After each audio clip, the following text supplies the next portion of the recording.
তো আমি ইন্টারভিউ দিয়েছি হুম। 3 বার। হুম।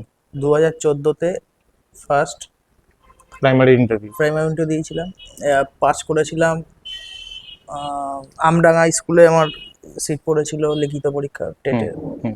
পাস করার পরে বারাসাত মহাত্মা গান্ধী স্কুলে হুম। আমার ইন্টারভিউ হয়েছিল।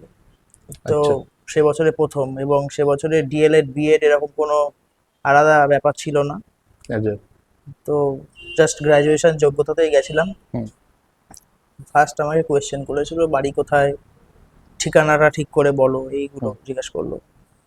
তারপরে জিজ্ঞাসা করেছিলেন যে মানে বাচ্চাদের কোন সাবজেক্টটা তুমি পড়াবে। হুম। তো আমি বলেছিলাম যথারীতি আমার ম্যাথে অনার্স, যেহেতু হুম। বলেছিলাম আমি অঙ্কটাই করাবো। হুম। তার সঙ্গে যে সাবজেক্ট বলবেন হেড টিচার, হুম। সেই সাবজেক্টগুলোই পড়িয়ে দেবো, অসুবিধা হবে না সেরকম। তো স্যার বললেন যে তাহলে তুমি লসাগু গসাগুটা বাচ্চাদের কিভাবে শেখাবে, হুম। একটু আমাদের বলো। হুম। তো উনি একটা পেজ এগিয়ে দিলেন, আমি আমার মতো করে বোঝানোর চেষ্টা করলাম। আচ্ছা। তো এটা হলো প্রথমবারের এক্সপিরিয়েন্স। হুম। আর বোর্ডে, লসাগু গসাগু হয়ে বোর্ডে নয়, বোর্ডে কজন মেম্বার ছিল? 3 জন ছিল প্রথম 3 জন বছরে। ছিল। আচ্ছা। আর 3 জনই স্যার ছিলেন, হুম। ঠিক আছে। এবং খুব একজন আমার বাড়ির কাছের সবকিছু আর কি চেনে, এরকম একটা হুম। ব্যাপার, মানে বাড়ির ওখান ওখান ডিটেলস। থেকে জিজ্ঞেস করেছিল? হ্যাঁ, ওখান থেকে জিজ্ঞেস করছিল। এটা ছিল প্রথমবারের ইন্টারভিউ, হুম। তেমন কিছুই হয়নি, ওই হুম। লসাগু গসাগু জিজ্ঞেস করে তারপরে হুম। বাড়ির ঠিকানা ফিকানাগুলো জিজ্ঞেস করে ছেড়ে দিয়েছিল। এটা হলো প্রথম বছর। হুম। তারপরে এই 16,500 একবার নিল না, হুম। 16,500 ইন্টারভিউ আমি হুম। দিয়েছি বাগবাজারের কোনো একটা স্কুলে। আচ্ছা। ওটা হচ্ছে স্কুলটার কত সাল ওটা? নাম মনে নেই আমার, 2019 19? 20 সালেই এরকম হুম। কিছু হুম। হবে। হুম। যেবারে 16,500 বেরোলো 500। আচ্ছা। ওইটাই। হুম। তো ওখানে কি কি ওইবারে জিজ্ঞেস? অনেক কোয়েশ্চেন করেছিল। হুম।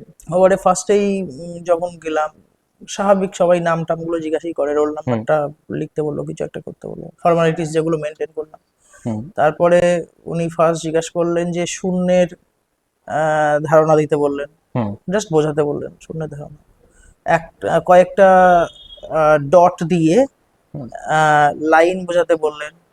হ্যাঁ, এরকম কিছু বলেছিলেন। এবং বলেছিলেন একটা সরল রেখায় কতগুলো বিন্দু থাকে। হুম। এগুলো নর্মাল কিছু কোয়েশ্চেন ম্যাথমেটিক্সের। তারপরে যেগুলো করেছিলেন সেগুলো ওই যেগুলো আরটিএ রুলস, হুম। আরটিএ যে আরটিআই কত সালে হয়েছে, হ্যাঁ। হুম।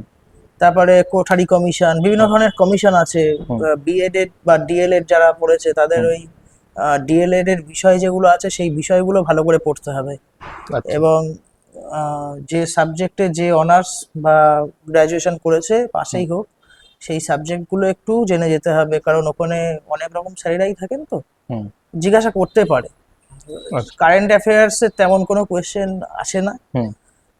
মোটামুটি তোমার যা জানার বোঝার স্যারেরা পরীক্ষাতেই তোমার বোঝা হয়ে গেছে, টেট পরীক্ষা কোয়ালিফাই করেছো মানে তুমি ওই গন্ডিটা পার হয়ে চলে এসছো। আচ্ছা। এবার তোমার পার্সোনালিটিটা কেমন, হুম।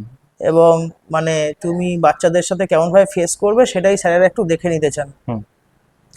তারপরে আমাকে ইতিহাসের নিয়ে একটা কোয়েশ্চেন করেছিল, মানে হুম। ইতিহাসের কোর ইতিহাসের মধ্যে ঢোকেনি। হুম। বললো তুমি ইতিহাসটা কি করে স্কুলে পড়াবে, ধরো তোমাকে হেড হুম। টিচার বললেন যে হুম। ইতিহাসটা পড়িয়ে আসুন তন্ময় হুম। বাবু, আপনি হুম। কি করে পড়াবেন। হুম। তো আমি বললাম স্যার, বাচ্চারা যে সকালবেলা ঘুম থেকে উঠে আজকে এই স্কুল পর্যন্ত যে এসছে, হুম। তো ওদেরকেই আমি জিজ্ঞাসা করব যে তুমি যে আজকে সকালবেলা উঠেছো, হুম। ব্রাশ করেছো, হুম। মায়ের হাতে খাবার দাবার খেয়েছো, হুম। খেয়ে সাইকেলে আসো, কেউ কেউ বাসে আসো, কেউ বাবার হুম। সাথে এসছো, হুম। এসে এই আমার সামনে বসে আছো, তাহলে এই আমার সামনে বসে আছো এটা হলো তোমার বর্তমান, হুম। আর আগে যেগুলো করেছো ওগুলো হলো ইতিহাস। হুম। তো এই বললো, তো বললাম, তো স্যার খুব খুশি হলো। হুম। তো ওখান থেকে বললেন ঠিক আছে আসো। হুম। তারপরে আবার 22 সালে ইন্টারভিউতে দিলাম, হুম। ইন্টারভিউতে দিলাম। ওখানে ওখানে একটু বেশি পেডাগোগি কাজ হয়েছে, বেশি প্রশ্ন হুম। করেছে, হুম। প্লাস ওই তোমার সাবজেক্ট সম্পর্কে বোর্ডে পড়াতে হয়েছিল। আচ্ছা। আমাকে যেগুলো বলেছিলেন হুম। সব মনে নেই। মানে জিওগ্রাফির কিছু কোশ্চেন করেছিল, জিওগ্রাফির একটা ম্যাডাম ছিল ওখানে, হুম। বায়োলজির একটা ম্যাডাম ছিল, আচ্ছা, কজন ছিল? ইংলিশের একটা ম্যাডাম ছিল, তিন স্যার ছিলেন। হ্যাঁ, 3 জন? একটা ইংলিশের স্যার, হুম। দুটো ম্যাডাম, একটা জিওগ্রাফি, একটা হুম। বায়োলজি, যতদূর আচ্ছা। আমার মনে হয়েছে, আচ্ছা। কারণ ওরা বেশি ওই অ্যাঙ্গেল থেকেই কোশ্চেন করছিল। হুম। তো ফার্স্টেই জিজ্ঞাসা করলেন যে আমি কিসে চাকরি করি, আমি হুম। বললাম হুম। কেএমডি তে চাকরি করি। হুম। তো উনি বললেন যে ঠিক আছে, তো একটা ট্রান্সলেশন করতে বললো হুম। ফার্স্টেই।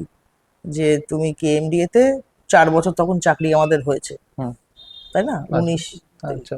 তো 4 বছর ধরে আমি কেএমডিএ তে চাকরি করছি, এটা ট্রান্সলেশন করো। হুম। তো বললাম। হুম। তারপরে আমাকে বললেন যে জিরোর ধারণাটা তুমি বোর্ডে দেখাও। হুম। মানে যেহেতু আমি বলেছিলাম ম্যাথামেটিক্সের ছাত্র, হুম। আচ্ছা তারপরে যোগটা কিভাবে শেখাবো সেটা দেখাও। তারপরে ইংলিশে যে স্যার ছিল সে বললো টেন্সটা একটু স্যার আমাদের বুঝিয়ে দিন। মানে উনি আমাকে, আমি বলেছিলাম তার আগেই যখনই শেখাতে গেছিলাম, স্যার আপনাদেরকে একটু ছাত্র হিসেবে আমি একটু ভাববো, হুম।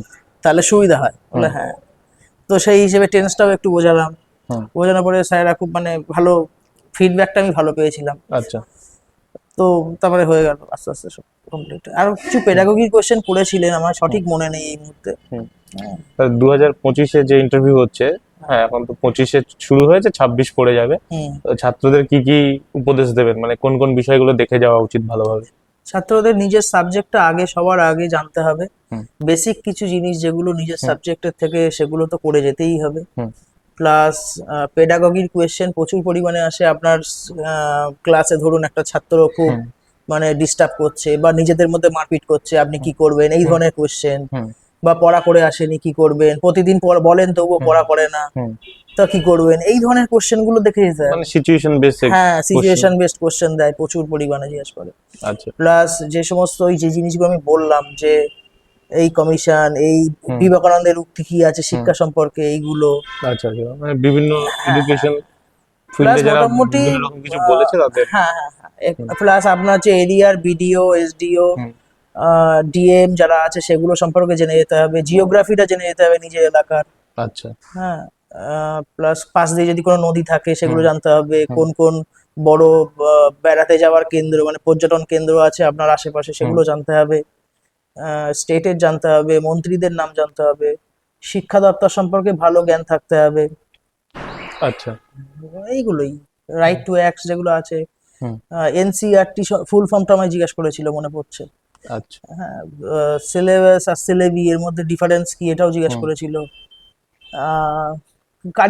কারিকুলাম আর সিলেবাসের মধ্যে ডিফারেন্স কি আছে, এগুলো জিজ্ঞেস করেছিল। আচ্ছা। হ্যাঁ। তো এরকম কিছু কোয়েশ্চেন দেখে যেতে হবে। হুম। এগুলো বিএড বা ডিএলএড যারা করেছে তাদের ক্ষেত্রে খুব সহজ হবে, এগুলো জেনে যাওয়াটা ভালো হবে। আচ্ছা। ঠিক আছে। আর ড্রেস কোড কিরকম হওয়া উচিত? ড্রেস কোড সবই সাদা জামা পরে গেছিলাম আমি, হুম। কালো বেল্ট, কালো প্যান্ট, হুম। কালো শু, হুম। ব্যাস এইটুকু। ফুল হাতা মানে জামা, আর এটা বন্ধ করে মানে ফর্মাল ড্রেস হওয়া ফর্মাল উচিত। ড্রেস একদম পরে যাওয়া উচিত। আচ্ছা। আর শুও পরা উচিত সঙ্গে, হ্যাঁ হ্যাঁ। অনেকে মানে শিক্ষকতার কাজ বললে শু পরে না। না, পরে যাওয়াটা ভালো। হুম। একটা যেহেতু তুমি একটা জায়গায় গেছো, সবার সঙ্গে আছো, তারপরে হুম। একটা শু পরলে একটা কনফিডেন্সও বাড়ে, ওরকম ভাবে খালি টাইপের। ঠিক আচ্ছা। আছে। ঠিক আছে। মোটামুটি ফর্মাল ব্যাপারটা মেনটেন করতে হবে, আর ভালো করে ফোকাস থাকতে হবে, হুম। আর কনফিডেন্ট থাকতে হবে যে আমি পারবো। যাই কোশ্চেন করুক না কেন, আমি পারবো, এই চাকরিটার জন্যই আমি এসেছি। আর কেউ যদি কিছু না পারে সেক্ষেত্রে কি বলা উচিত? স্যার এটা ঠিক মনে নেই এই মুহূর্তে, সেটা আমার মতে বলে এখন যদি একাধিক প্রশ্ন আছে যে অনেকগুলো পারছে না না, তাহলে? পারতেই পারো, তোমার পড়াশোনার যা যাচাই করার টেট পরীক্ষা হয়ে গেছে। আচ্ছা। এটা পার্সোনাল আইডি, না পারতেই পারো, সবাই হুম। সবকিছু জানবে, এর কোনো মানে নেই। আচ্ছা। তুমি যদি না পারো পরিষ্কার স্যারকে বলে দাও, স্যার এই মুহূর্তে আমি জানি না বা মনে পড়ছে না। আর স্টুডেন্টরা কিভাবে মানে ডেমো ক্লাসটা বাড়িতে রেডি করবে, মানে পরীক্ষা? আয়নার সামনে নিজেকে আগে তৈরি করতে হবে। হুম। আয়নার সামনে দাঁড়িয়ে একা হুম। ঘরে হুম। আগে কোনো একটা টপিক নিজে নিজে পড়াও। দেখো হুম। কেমন লাগে তোমার হুম। পড়াটা শুনতে, তোমার নিজের কানে কেমন লাগছে। ঠিক আছে। তারপরে কোনো বন্ধু বান্ধবকে এনে দেখাও যে আমি হুম। এটা তোদেরকে পড়াবো, দেখ আমাকে ফিডব্যাক হুম। দিবি কেমন হুম। লাগছে। এগুলো করা যেতে পারে। আচ্ছা। আস্তে আস্তে ঠিক হয়ে যাবে, অসুবিধা নেই। অসংখ্য ধন্যবাদ আপনাকে।